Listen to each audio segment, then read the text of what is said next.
વડોદરાના મલ્હાર પોઈન્ટ પાસે આવેલા ચિત્રાક્ષ કોમ્પ્લેક્સમાં શ્રી રામ જનરલ ઇન્સ્યોરન્સની ઓફિસ આવેલી છે।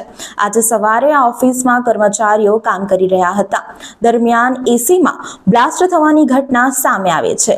એસીમાં પ્રચંડ બ્લાસ્ટ થતા ઓફિસના કાચ તૂટીને ભૂક્કો થઈ ગયા હતા। આ ઘટનામાં ઓફિસમાં કામ કરતા 6 કર્મચારીઓ ઈજાગ્રસ્ત થયા છે।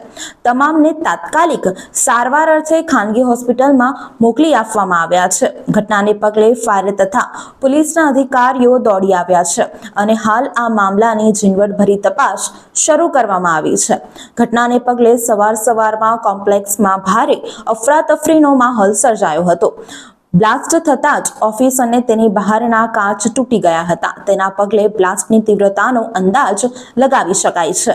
આ મામલે એફએસએલને પણ તપાસમાં જોડવામાં આવી હોવાનું જાણવા મળી રહ્યું છે। ડીસીપી અભય સોની જણાવે છે કે જનરલ ઇન્સ્યોરન્સની 3જા માળે ઓફિસ આવેલી છે। ત્યાં એસી ફાટવાની ઘટના બની છે। એસી ફાટતા ઈજાગ્રસ્ત લોકોને સારવાર અર્થે મોકલી આપવામાં આવ્યા છે। એસી ફાટતા આગ લાગી હતી। આગ પર કાબુ મેળવી લેવામાં આવ્યો છે। 6 કર્મચારીઓને ખાનગી હોસ્પિટલમાં દાખલ કરવામાં આવ્યા છે। 2 લોકો વધારે દાઝ્યા હોવાનું જાણવા મળ્યું છે। એફએસએલની ટીમ વધુ તપાસ માટે બોલાવવામાં આવી છે।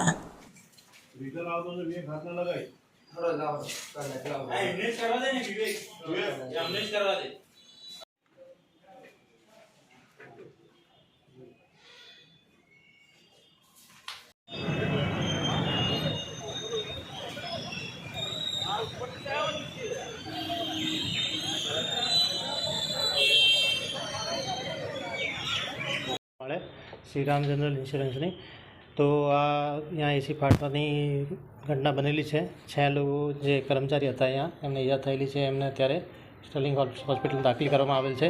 प्राथमिक तबक्के एवी जानकारी मळी है कि एसी फाटवाना कारणे आग लागेली हती अने जे ऑफिसमां जे कचेरीमां बधा कागळो हता अन्य सामग्रीमां पण आग पकड़ी लीधी हती। एना कारणे आग थोड़ी वधारे थी। अत्यारे आग बुझाई गई है અને જે કર્મચારી એમને હોસ્પિટલમાં એડમિટ કરવામાં આવ્યા છે। કેટલા કર્મચારીઓને 6 કર્મચારી આવી ગયા હતા જે આના જ સ્ટાફ છે અને તમામને સ્ટર્લિંગ હોસ્પિટલમાં અત્યારે ખાસ કોઈને ક્રિટિકલ કન્ડિશન કે એવું જાણવા મળ્યું છે? એવું જાણવા મળ્યું છે કે એક બેને થોડું વધારે દાઝવામાં આવેલું છે। બાકી એફએસએલ ટીમની પણ મદદ લેવામાં યસ એફએસએલની ટીમ બોલાવવામાં આવેલી છે અને થોડાક વારમાં આવી જશે।